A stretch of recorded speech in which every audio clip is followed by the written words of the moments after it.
welcome the United States Secretary of the Treasury, Janet L. Yellen.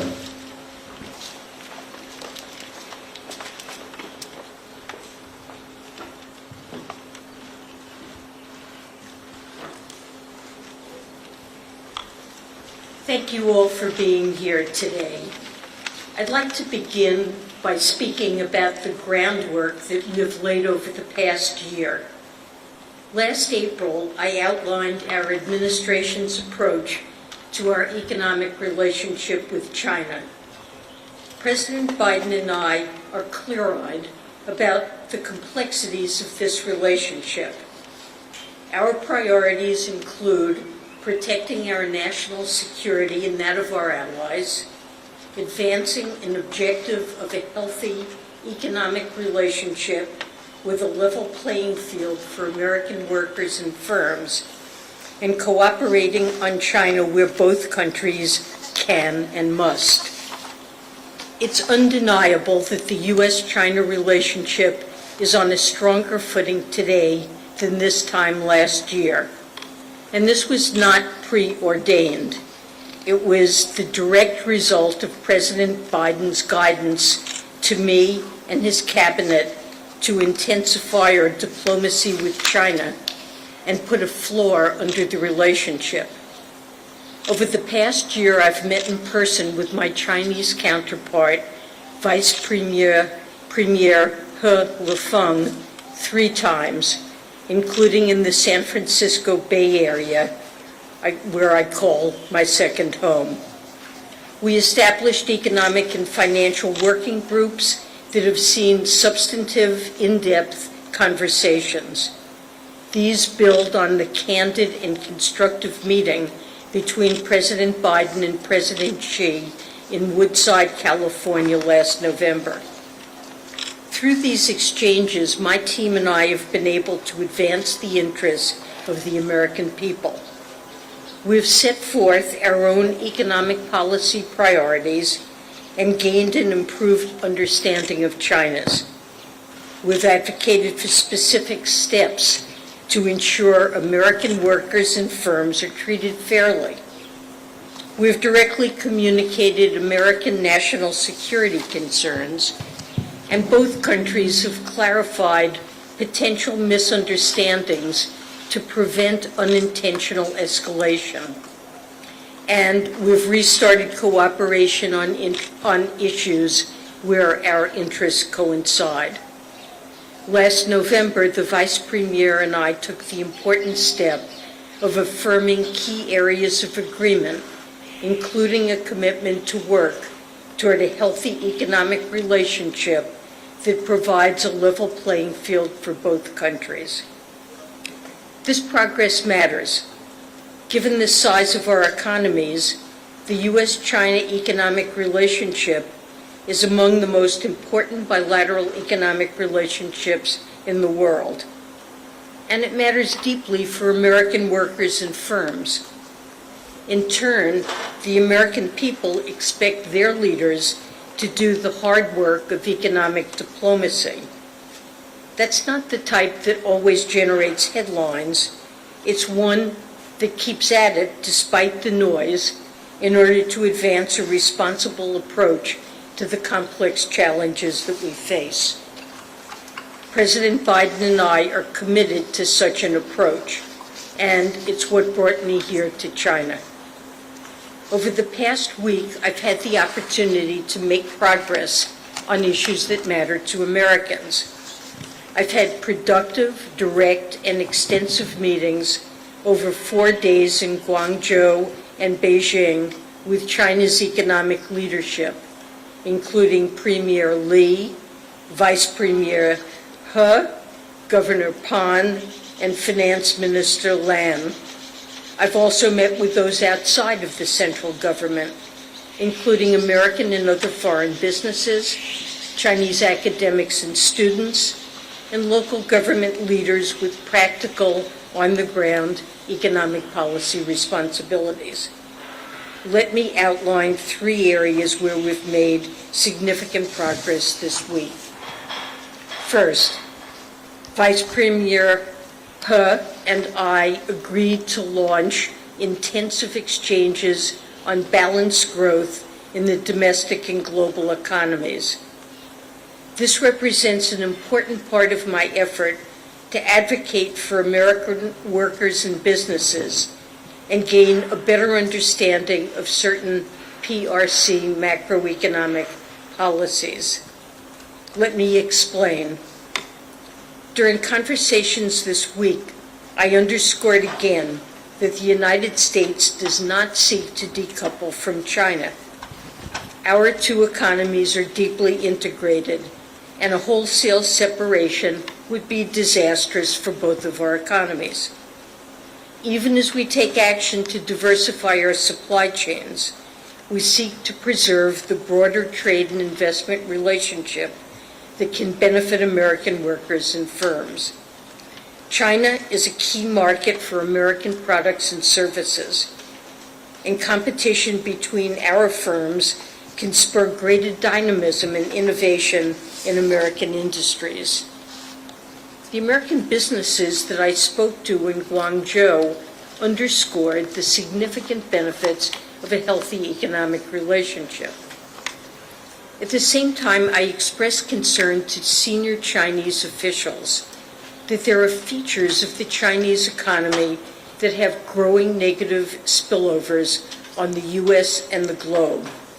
I am particularly worried about how China's enduring macroeconomic imbalances, namely its weak household consumption and business overinvestment, aggravated by large-scale government support in specific industrial sectors, will lead to significant risk to workers and businesses in the United States and the rest of the world. China has long had excess savings, but investment in the real estate sector and government-funded infrastructure had absorbed much of it. Now, we're seeing an increase in business investment in a number of new industries targeted by the PRC's industrial policy, and that includes electric vehicles, lithium-ion batteries, and solar. China is now simply too large for the rest of the world to absorb this enormous capacity.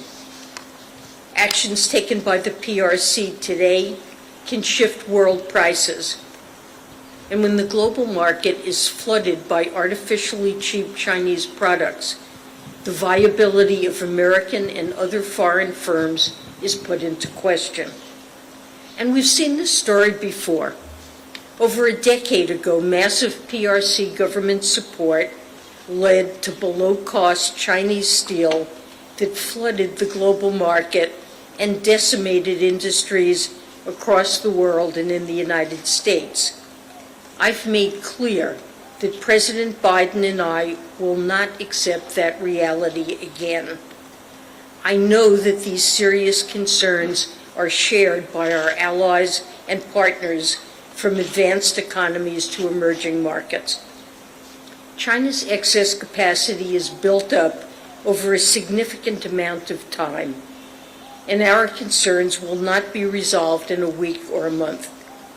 But the exchanges that we announced during this trip will provide a dedicated structure for us to raise our concerns about China's imbalances and overcapacity among a wide range of other topics in a detailed and targeted manner.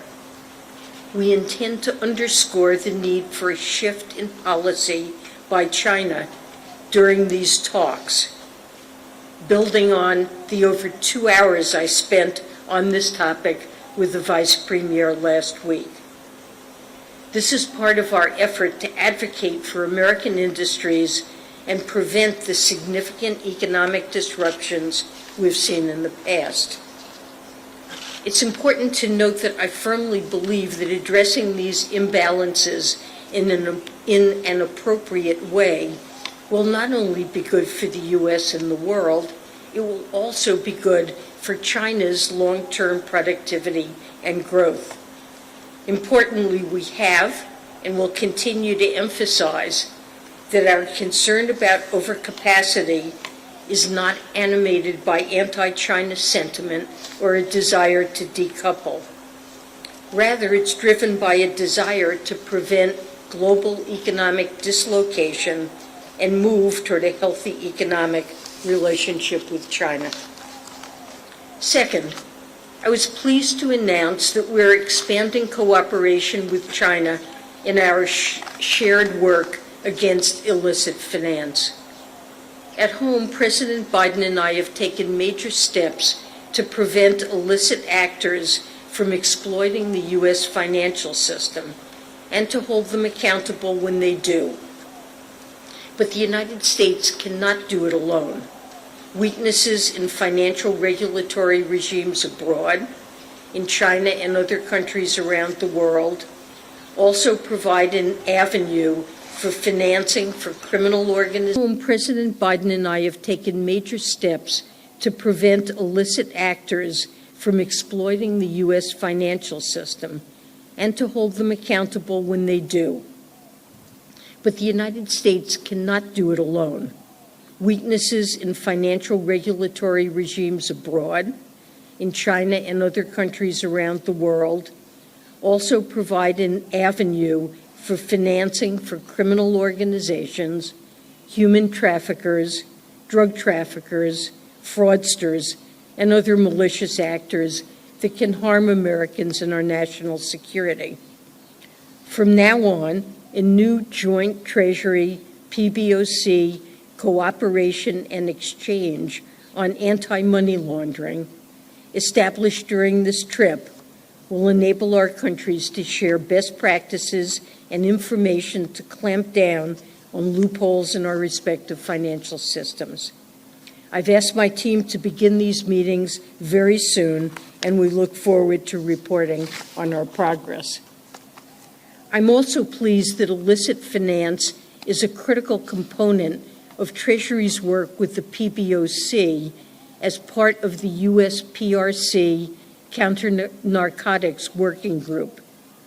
Exchanging information on money laundering as it relates to trafficking of fentanyl and other illicit synthetic drugs can help us disrupt the flow of illicit narcotics, precursor chemicals, and equipment.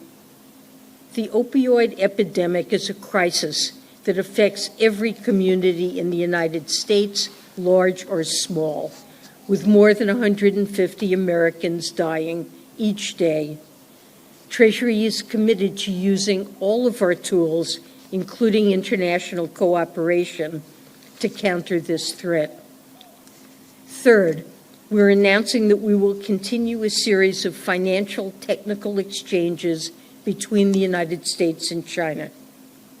Just like military leaders need a hotline in a crisis, American and Chinese financial regulators must be able to communicate to prevent financial stresses from turning into crises with tremendous ramifications for our citizens in the international community.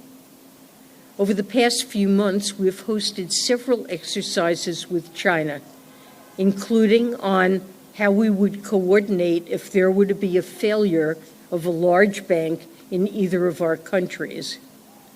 I'm pleased that we will hold upcoming exchanges on operational resilience in the financial sector and on financial stability implications from the insurance sector's exposure to climate risks. These are the types of discussions that we have with other major economies. Since we know a financial issue in a foreign country can quickly cascade to ours, and I'm glad we're doing the same with China. This technical exchange builds on other spheres of cooperation. This includes our efforts to alleviate debt distress in emerging markets and developing countries.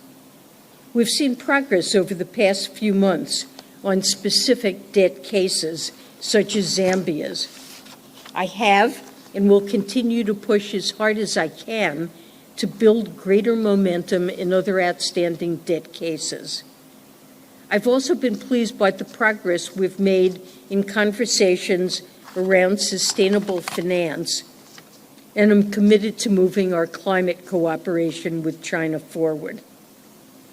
Alongside these specific steps, I also exchange views with Chinese officials on the macroeconomy and national security. I shared my assessment that the American economy remains strong, with President Biden's historic economic agenda driving both our current resilience and long-term growth. We also discussed risks to the resilient global outlook. I was able to learn more about how the Chinese government views their current economic and financial situation and the steps that they have and are contemplating taking. These exchanges help inform our government's own economic decision-making. We also had difficult conversations about national security. President Biden and I are determined to do all that we can to stem the flow of material that's supporting Russia's defense industrial base and helping it to wage war against Ukraine. We continue to be concerned about the role that any firms, including those in the PRC, are playing in Russia's military procurement. I stress that companies, including those in the PRC, must not provide material support for Russia's war, and that they will face significant consequences if they do. And I reinforce that any banks that facilitate significant transactions that channel military or dual-use goods to Russia's defense industrial base expose themselves to the risk of U.S. sanctions. We also exchanged information on the use of economic tools in the national security space. Going forward, I believe that we must continue to discuss how each side defines national security in the economic sphere. While the U.S. needs to continually evaluate its national security measures, given the rapid pace of technological development, we're committed to no surprises. We've privately and publicly laid out our perspective at length, along with the principles and processes that we undertake in formulating our policies. Our actions are implemented through transparent rules and regulations with ample comment periods, and we would welcome transparency from the PRC on its national security actions and greater clarity on where it sees the line between national security and economic issues. This would provide greater stability to the relationship while also helping foster confidence for firms doing business with the PRC, which is in China's interest. Vice Premier He and I committed to stay in close touch about these issues. The United States will also be hosting our Chinese counterparts next week for the fourth meetings of the Economic and Financial Working Groups, where these issues will be discussed at length. So let me end with this. The work of diplomacy is not easy, but in the few months since the Woodside Summit, and certainly since I visited Beijing last summer, we have taken major steps to stabilize the U.S.-China bilateral relationship. And during this trip, we have been able to build on that foundation to move the ball forward on specific issues that matter to Americans. That does not mean we have resolved all our differences. There is much more work to do, and it remains unclear what this relationship will endure in the months and years ahead. But as we proceed, we must remember that its trajectory is not predetermined. It depends on the choices that each of our countries make. I know that the American people expect a clear-eyed approach to China, one that proceeds with confidence about the economic strength of our country and protects our national security, while finding a way forward so that both countries can live in a world of peace and prosperity. The President and I are firmly committed to continue to deliver on that.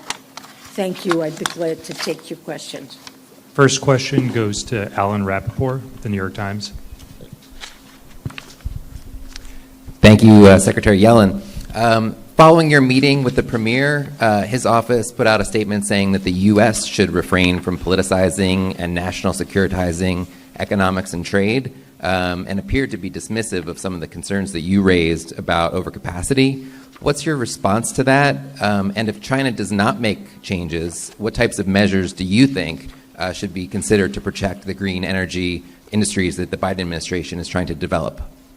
Well, I believe that in several hours of conversation on this topic, that I was able to make very clear the basis for our concerns about Chinese overcapacity, and that our concerns are not U.S. concerns alone, but also reflect the views of our allies in Europe, in Japan, and in developing emerging markets, Mexico, India, among others. So this is a widespread set of concerns, and I believe he heard very clearly my view that this is something that, if not addressed, will injure American workers and firms.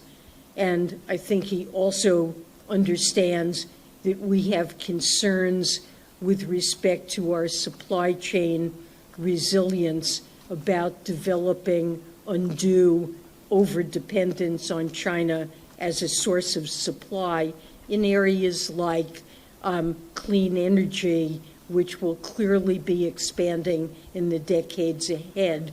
And we need to have some participation in this, as our allies do.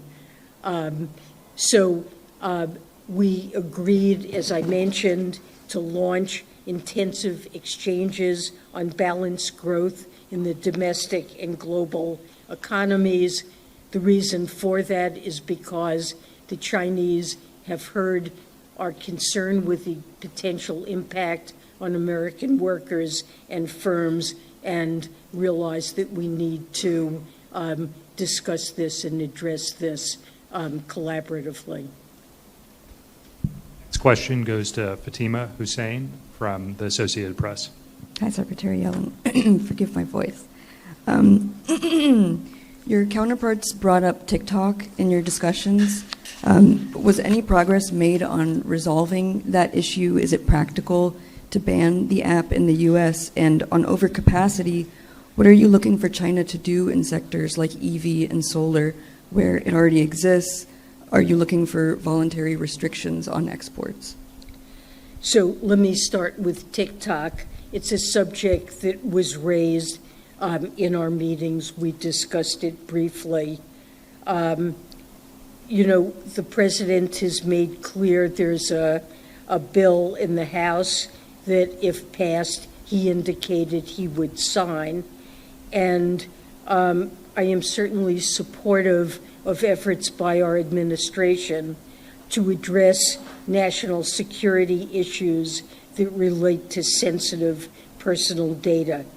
So our concern here has to do with sensitive personal data and protecting it. This is a legitimate concern. It's a concern that China, for its part, also is concerned about. Many U.S. social apps are not allowed to operate in China. We would like to find a way forward. Of course, this is important to the Chinese. The president made clear he would sign the House legislation. Sorry, there was a second. On overcapacity, whether EV, battery, solar, anything that already exists, whether you're looking for voluntary export restrictions? Well, I don't have anything specific to say here. This is a problem that has developed over many years. I think, importantly, it reflects Chinese policies that place great priority on these sectors, channel support to them, enable them to continue operating even when prices drop to very low levels due to overcapacity and their firms don't exit the market. Instead, it's potentially our firms that have to do so. I think some changes in policy, as I mentioned, on the Chinese side are necessary and appropriate, and these are matters that we will begin discussing as early as next week when the Economic Working Group convenes again. Next question will go to Courtney Brown with Axios. Thanks for taking our questions, Secretary Yellen. I wanted to follow up on what Alan asked. You mentioned in your opening remarks that the Biden administration won't accept the reality of what happened over a decade ago with the first China shock.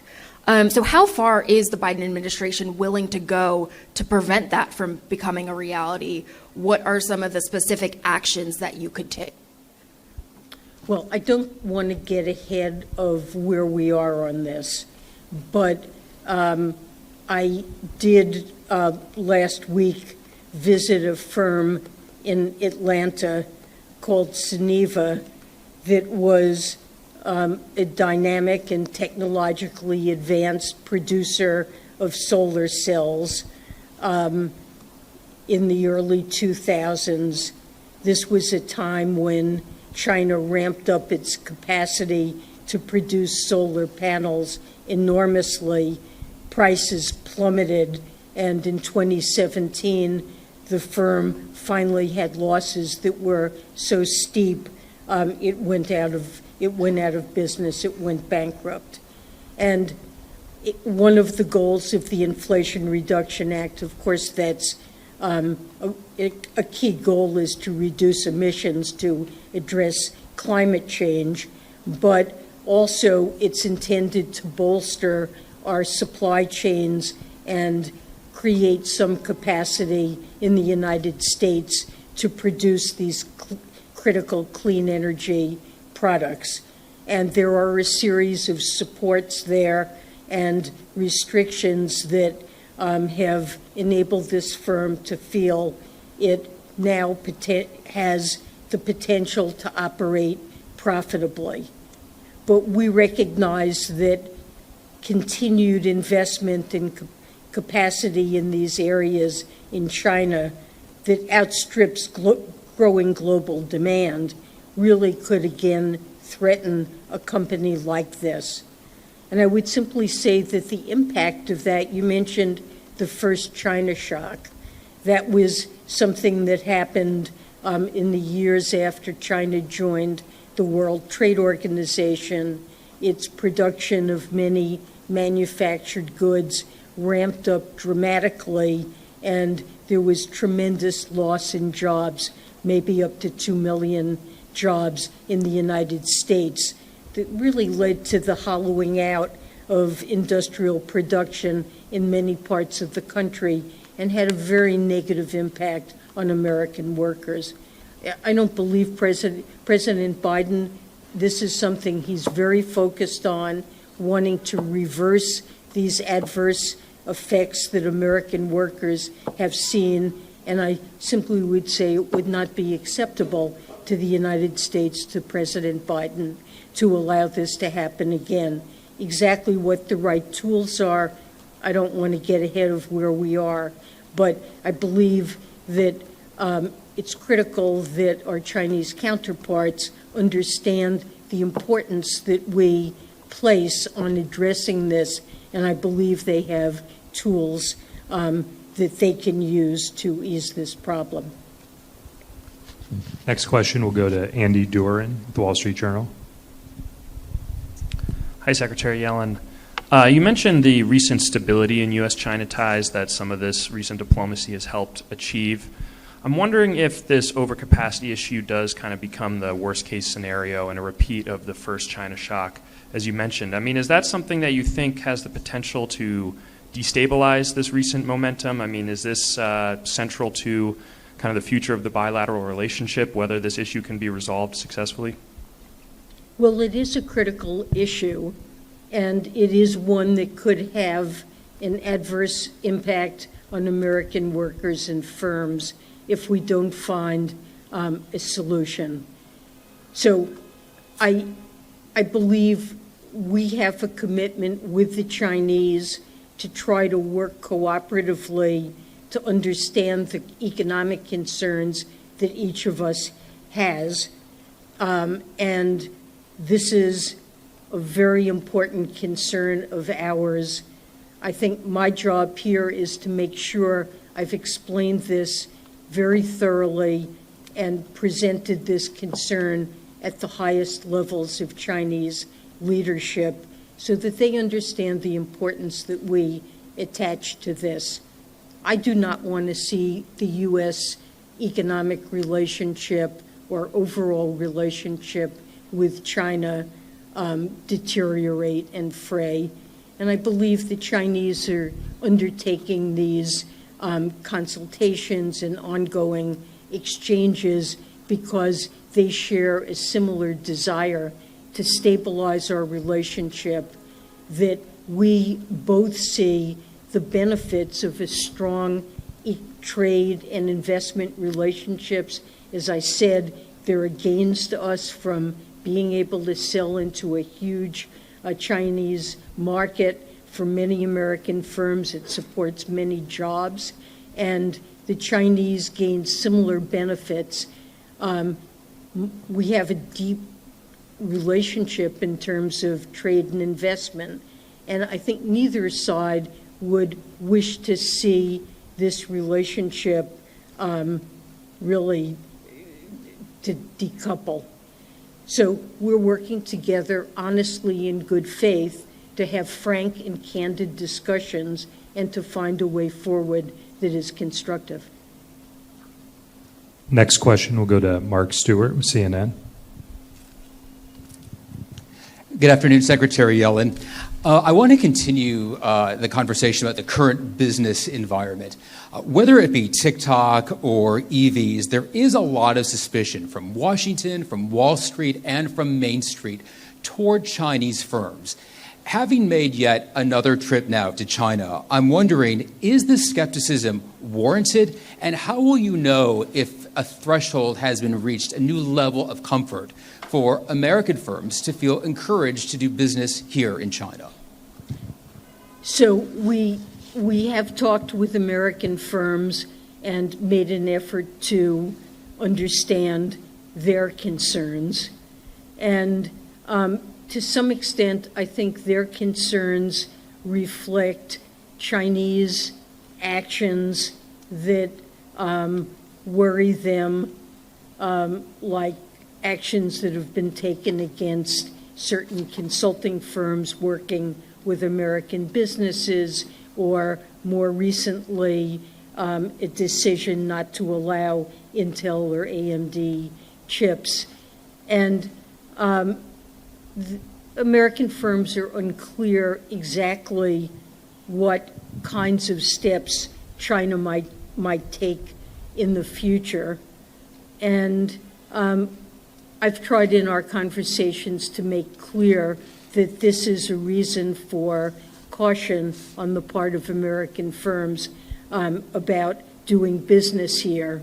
That said, there are many American firms with deep and long involvement in China that continue to do very profitable businesses that they're very committed to here. So I wouldn't overemphasize this problem, but I think on each side we need to be as transparent as we can about our national security concerns and how the actions we take relate to resolving those concerns. That's often what the Chinese say, is that this reflects a national security concern.